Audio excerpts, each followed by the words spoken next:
Olá, meus amigos, sejam todos muito bem-vindos ao canal Politizando. Eu sou o William Jacob e vou trazer aqui que o Bolsonaro admitiu aí que deve pegar em torno de 40 anos de prisão e aí vai morrer na cadeia. Um drama danado.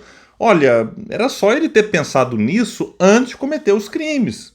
Você não deve agora dar anistia para alguém, porque se alguém cometeu um crime já em idade avançada e é um crime grave que vai colocá-lo atrás das grades por muito tempo, então vamos deixar agora todo mundo que cometer crime a partir de certa idade inocente. Pode ficar à vontade para cometer qualquer tipo de barbaridade que nunca vai ser punido, porque senão morre na cadeia.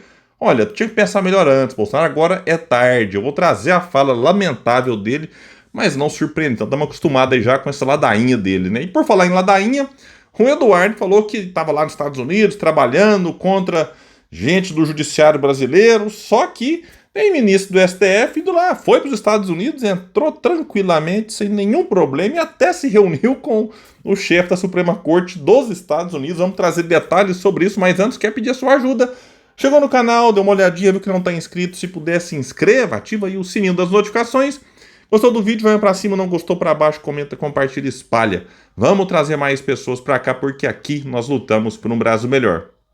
Pessoal, Bolsonaro vive nessa vitimização. Não vou mostrar aqui o vídeo, até para poupá-los de ouvir a voz desse cidadão aí, que em breve a gente não vai ter mais esse dissabor de ver entrevista aqui e ali, porque eu acho que ele vai sim parar atrás das grades. E aí, ele disse o seguinte numa entrevista: eu, com 40 anos de cadeia no lombo, não tenho recurso para lugar nenhum, eu vou morrer na cadeia. Qual crime? Crime impossível, golpe da Disney, junto com o Pateta, com a Minnie, com o Pato Donald, que eu estava lá em Orlando, programou esse golpe aí. Disse numa entrevista ao canal Auriverde Brasil. Poxa vida, né? Pois é, ele sabe que vai. Aqui é meio que uma admissão dele, que opa, eu sei que eu vou ser preso, que eu vou me enroscar, e aí vem com esse discursozinho aqui para sensibilizar. Autoridades não vai adiantar. Autoridades, né, espero que elas sigam o que manda a lei. Mas tenta criar mobilização social, né, junto ao eleitorado dele, que muitos estão de saco cheio também dessa novela, para tentar trazer mais gente para os eventos que eles fizerem aí em prol de anistia e não sei mais o que. Essa é a ideia. Ele sabe que vai ser preso, ele sabe que em breve vai estar na prisão, mas ele sabe também que se um aliado dele vencer em 2026, aí esse aliado pode ir lá e dar uma anistia e tudo mais, que é, em alguns casos, uma possibilidade aí do presidente da República. Então ele torce para isso. Falou: eu tô fora do jogo, não vou ser candidato, mas vai fazer de tudo para um nome dele vencer as eleições e aí ele sair da cadeia e ser, né, anistiado. Aqui vai até explicar a matéria que, caso seja condenado pelos crimes, e são vários os crimes, né? Ele poderá receber pena de mais de 40 anos. Vamos só lembrar aqui, rapidamente. Ele é acusado dos delitos de liderar organização criminosa armada. Quem que era o líder?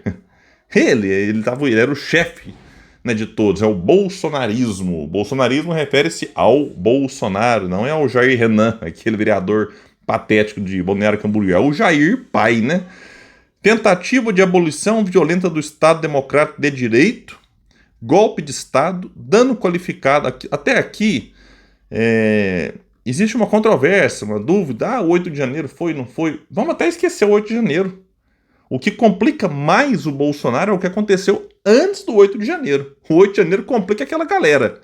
E, de alguma forma, até o próprio Bolsonaro, se ele tivesse desmobilizado os seus apoiadores que estavam na porta dos quartéis, aquilo não teria acontecido.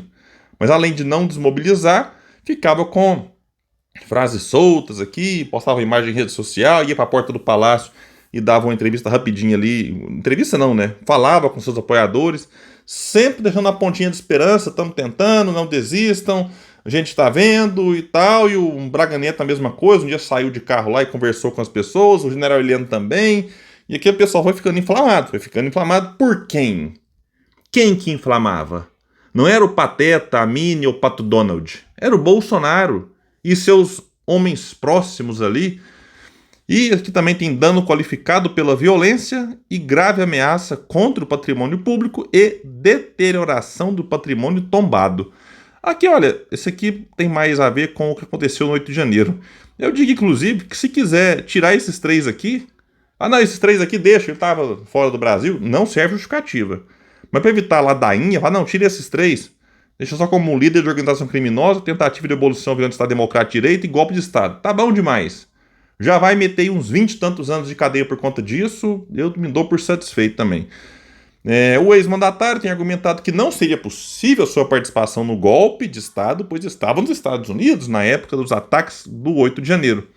A argumentação é importante para a defesa jurídica e tal, isso aqui eu nem vou esmiuçar muito, mas como eu disse, o que aconteceu no 8 de janeiro é só a pontinha do iceberg.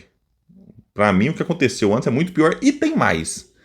Não estão falando mais, a gente não vê a imprensa abordando a questão da pandemia. O Brasil teve mais de 700 mil mortes. Muita gente morreria mesmo na pandemia. Mesmo se tivesse tudo certinho, muita gente morreria.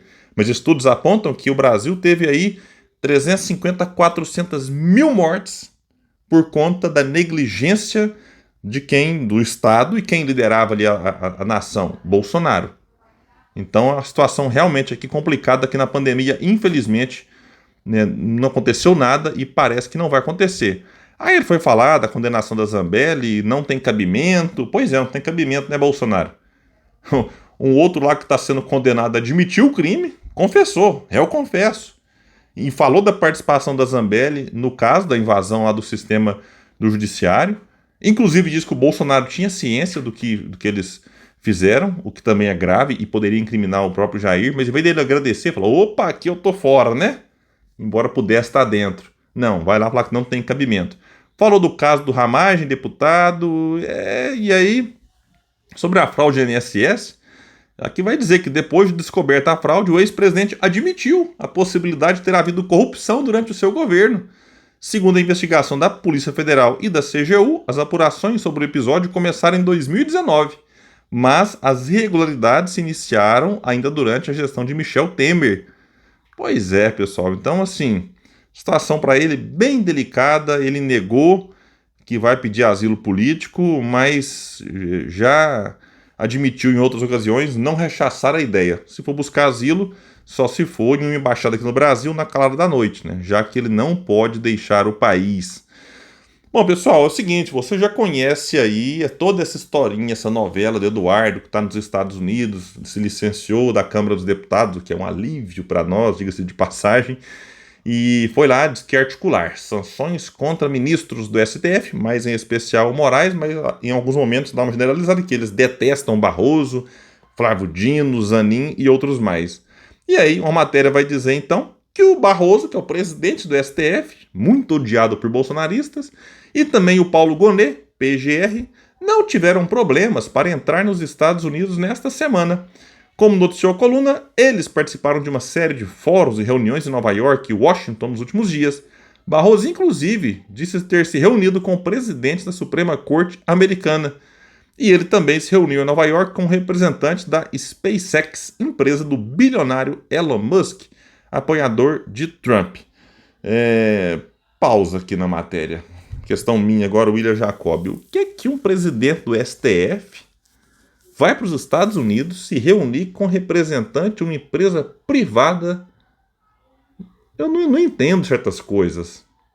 A gente tem que ser correto aqui, pessoal.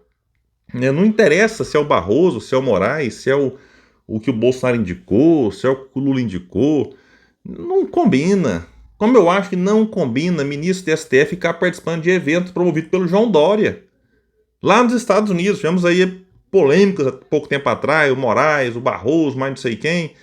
Lamentável. O ministro do STF tem que ter uma postura mais discreta, sem buscar o holofote.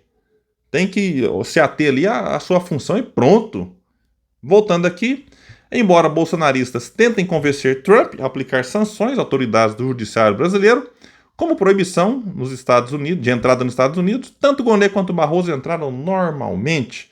usando seus passaportes diplomáticos. Então é isso. Se você tem um parente, um amigo bolsonarista que está acreditando nessa conversa fiada do Eduardo Bolsonaro lá, de que vai impor sanções a membros do judiciário, mande esse vídeo para ele, é mais especial ainda. No fundo, meu Deus, o que o Eduardo fez é simplesmente tirar umas férias, ir lá e achou que ia ficar recebendo salário do PL. O PL falou: opa, não tem salário, quem está bancando é o pai. Certamente se inspirou no próprio Jair, que fugiu também para os Estados Unidos com medo de ser preso. Aí o Eduardo faz aqui um teatro. Nem tinha muito risco dele ser preso assim aqui no Brasil, mas vai lá fazer esse teatro, posar de perseguido, chamar atenção. Coisa lamentável. Tem que trabalhar, cidadão. Mas é isso, eu fico por aqui. Quem puder, espalhe e compartilhe o vídeo. Vamos trazer mais pessoas para cá, porque aqui nós lutamos por um Brasil melhor. Valeu, gente, até mais.